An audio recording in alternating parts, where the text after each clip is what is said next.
What's going on, everybody? Welcome to the revolution. It was an exciting 24 hours. Bernie Sanders ended up raising $6 million in 24 hours compared to Kamala's 1.5 million and Elizabeth Warren's 300,000. It's beautiful. I love seeing it because for so long, you know how deflating that had to be. Let's be honest, right? Because they when you're mixing your own Kool-Aid and you're pouring your own sugar, everybody thinks their Kool-Aid is a little better than everybody else's, and because you drink your own Kool-Aid, right? You start to believe it because you put your heart and soul into it. The same thing with these polls. The same people who back these polls, the same people who back these candidates, and they thought that they were legitimately more popular and stood a better chance of winning than Bernie Sanders, right? Because he's not a Democrat. Democrats are tribalists. They don't like that. Why would anyone think that Bernie Sanders, who's been consistently the most popular candidate in the country, why would they think that he has a chance to be better than the exciting and dynamic candidacy of Elizabeth Warren? Yeah, no. Nobody felt like that. Nobody cared to look at reality. That's what the problem was. So imagine how demoralizing it was when they figured out that they had been lying to themselves this whole time, right? Now, it was beautiful to see, but now we have to transition, right? Now that the excitement is over, we can settle and start getting down to business for both Tulsi Gabbard and Bernie Sanders because progressives and populists, both, we have a lot of work to do. And as a matter of fact, I don't want to say Bernie Sanders and Tulsi Gabbard. I want to include the Green Party in this as well, and the Libertarian Party. Because what I'm about to talk about, there's not going to be any other journalists to talk about because they don't know this stuff. And it's not necessarily their fault. It's just I'm a independent insider outsider, if you will, okay? There are going to be a lot of people. There are going to be a lot of people who tell you, I don't know why you're voting in a rigged primary election. Why would you even vote? Look at what happened last year. They're going to tell you that, right? And maybe there's some truth to it. There is. They are going to try to cheat. Then they're going to tell you, why are you dim entering? You should always dim exit. Go to the Green Party. They're going to tell you that, right? Mm-hmm. They are. But, well, first, let me just say this. Don't listen to those people, right? First of all, for two reasons. One, they're cowards. If they were fighters, they would know you don't win wars by winning one battle, and you are definitely going to take L's, or you're going to take losses, if you are going to ultimately win a war. And we are in the middle of a war. We are in the middle of a revolution, and I would love to know if there has been one revolution that had one avenue of victory and didn't take losses on the way to that victory. Revolutions do come through coups. They also come from the people. They also come from other outside circumstances. But there is more than one way to skin a cat. Sorry for my vegans. I have a bunch of cats. Don't take that personal. That's the first thing. Second of all, they're wrong. It's the same thing as last year. No, it's actually not even close. I mean, legitimately, it is not even close to the same thing as last year. Did you even know who Bernie Sanders was at this time last year? Or this time last election? No, you didn't. You don't think that's a little bit different? Considering you have a 3-year head start versus a 6-month, you were behind for 6. Bernie basically started behind, 6 months behind, and now he has a 3-year head start. I think it's a little bit of a difference, just a little bit. The people who will tell you that this is the same instance as the last election will also be this, if they're identical to the consultants who were telling Kamala that this is the same thing as when Obama won. We got this. You can do the same thing he did. You can speak in platitudes and hope and dreams and act like you're black, and you can do all that stuff and you'll get the exact same results as Obama. And the circumstances for Obama and Kamala are also vastly different, but it's the same idea on two different sides of the spectrum. Totally untrue. It's not the same thing. And over the next 2 years, I will be explaining in a lot of different ways how it's not the same. Just one, we can talk about black people. There was this lie that went around saying black people didn't know Bernie Sanders. First of all, I just left Wendy's that was full of black employees, and they almost did backflips and told me to come back and find them whenever he starts taking volunteers here in Florida. So there was that. Backflips, right? But what actually was happening, and just as a brief, I'm going to do another video about this later, but Black people do have, income inequality racial income inequality affects Black people more than anybody else. We're too busy trying to put food on the table, working 2 or 3 jobs, taking care of our kids, trying not to get shot by cops, all that good stuff. We didn't have time last year to go onto social media 6 months in advance to figure out who Bernie Sanders was. And unfortunately, by the time Super Tuesday was over, it was far too late. Now, that narrative translated to some people as, oh, Black people don't like Bernie because they didn't vote for him. No, Black people didn't know who Bernie Sanders was, but when they found out who he was, they loved him. So first of all, let me go ahead and clarify that. That's just one way. Now Black people and people of color and marginalized people all over the country know who he is. It's not the same, right? So how do we prevent what happened last time to Bernie Sanders and Tulsi Gabbard? What are we going to do about that? Because people are worried about that, and you should be. I'll tell you what we're not going to do. We're not going to play party politics. That's the first thing. And what does that mean? If you need to vote for Bernie Sanders or Tulsi Gabbard and you want to see their change, you better jump your ass into whatever. If you're in an open primary, don't worry about it. If you're in Florida, jump your ass to that Democratic Party and vote for them. Now, as you all know, I'm a supporter of the Green Party as well. But why am I saying that? Because when I say jump into the great Democratic Party in Florida, that's not party politics. That's you doing what you have to do to get the job done. Green Party people, some of the malicious ones, will tell you, that's stupid. You haven't done anything to fix the rigged primary. Well, I got a question for you. If you were in that camp, what have you done to fix the general election? Because that's kind of the same thing that's going to potentially happen to Bernie and Tulsi. The same thing that happened to Bernie last year, our last election. The same thing that happened to Tim Canova here in Florida. The same thing that happened to Jill Stein, what she is currently fighting in court for. What did you do to fix that? I'm curious. All over the country, not in a city, not in a municipality, not in a county, but in the country. See, we do have an election rigging problem, but some people for political convenience would have you believe that it is only limited to the Democratic Party or the Republican Party, when in fact, the very same powers that be that would influence the rigging of both Bernie Sanders and Tulsi Gabbard, they don't stop at the Democratic primary elections. They also affect the general elections as well. But the people who want to try to assert that we shouldn't vote for Bernie Sanders because he didn't fight will say that we should just ignore the fact that those very same people did not fight when Jill Stein had her election rigged against her, and the same thing with the Libertarian Party as well with Gary Johnson. Now, Jill Stein personally fought herself, but I know for a fact that the Green Party was not 100% behind her like they should have been. Jill Stein is a fighter. Jill Stein has been working her ass off to do some of the things that I'm about to tell you to do right now.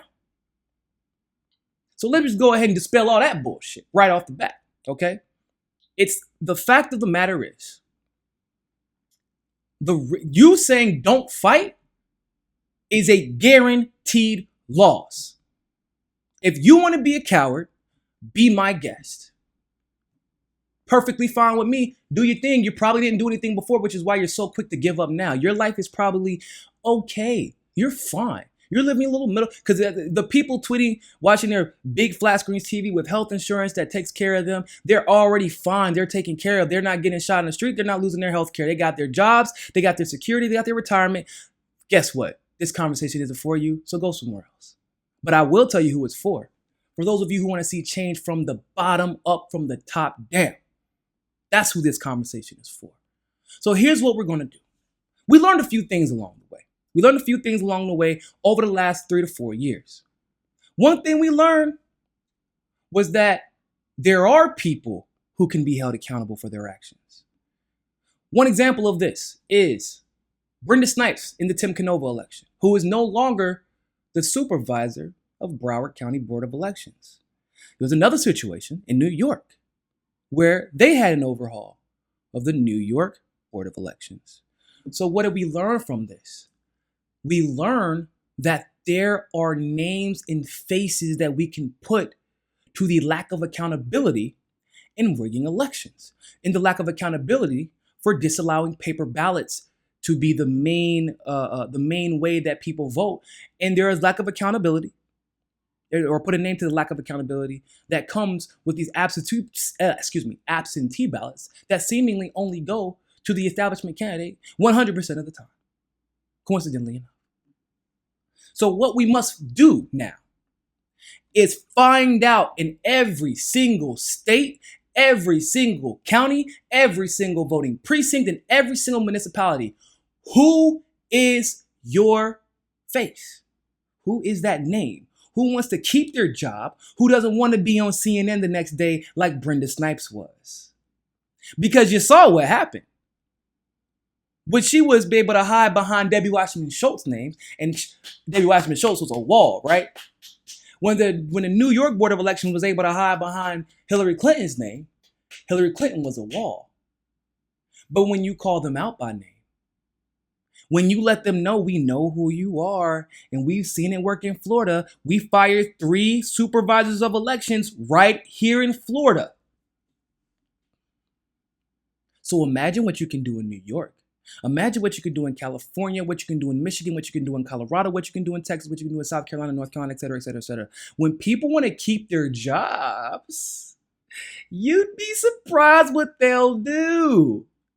I'm telling you. So that's the first step. Find out who your board of elections are. Find out who's in charge of them. Find out who sits on them. Write letters to them.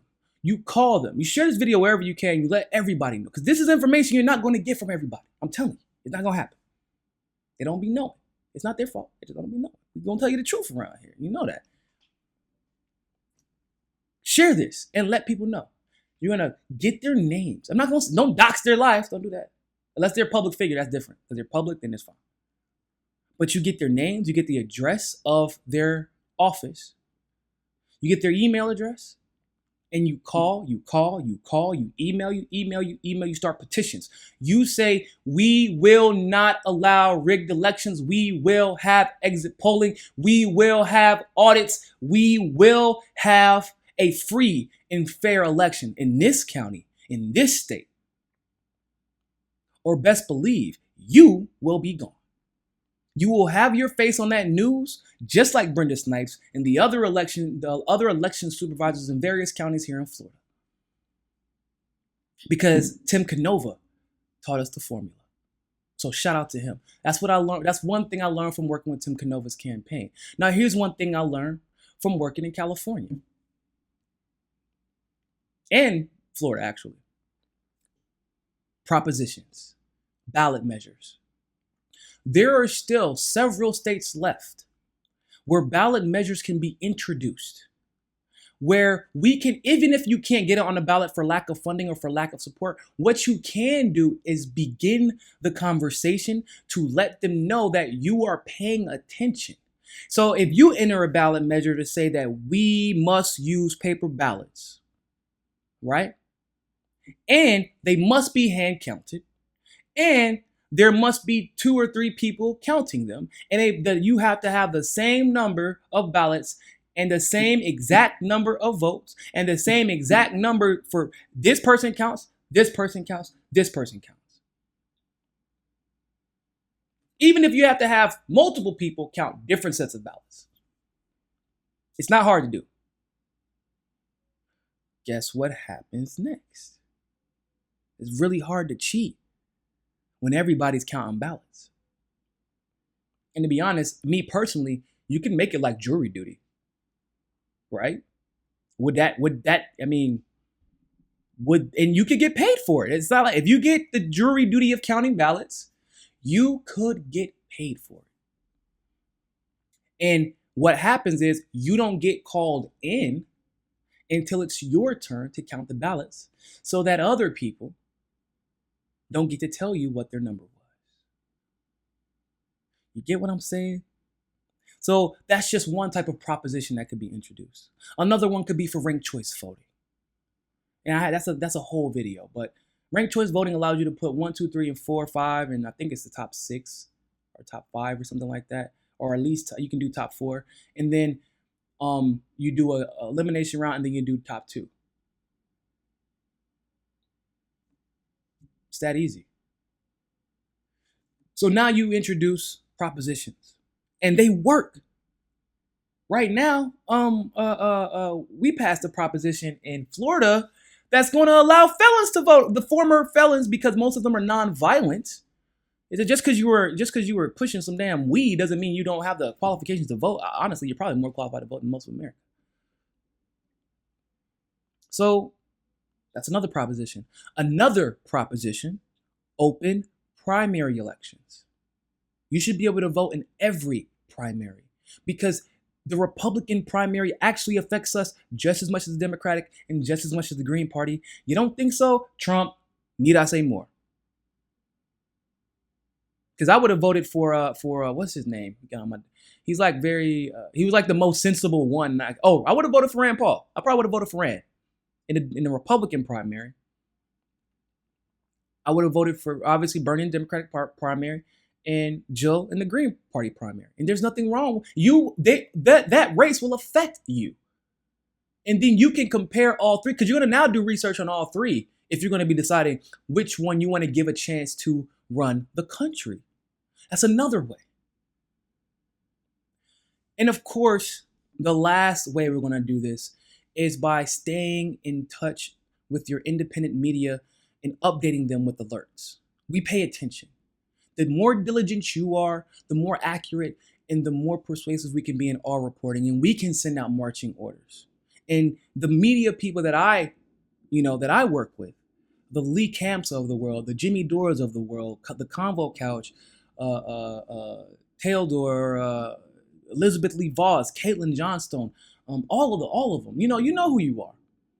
Tim Black, all of them. You know who they are. We can give out marching orders about what to do next. This is a different election. We have more connections, more networks, more independent journalists, more activity, more organization than we've ever had. First of all. Second of all, much more than we had in the last election. Bernie Sanders himself has a much better infrastructure already than he had in the last election. He's still building. Now we have Tulsi Gabbard as well, who is a fighter. She has dog in her. She does not play.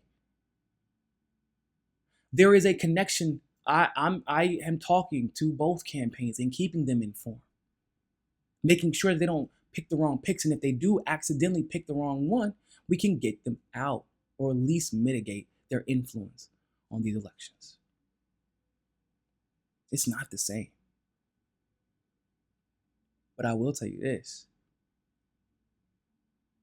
We are in the lead right now. And we're in it to win it. So, I don't know about you, but I don't give up and throw in the towel because I get knocked down once. I'll get back up and throw dirt in your eye if I got to.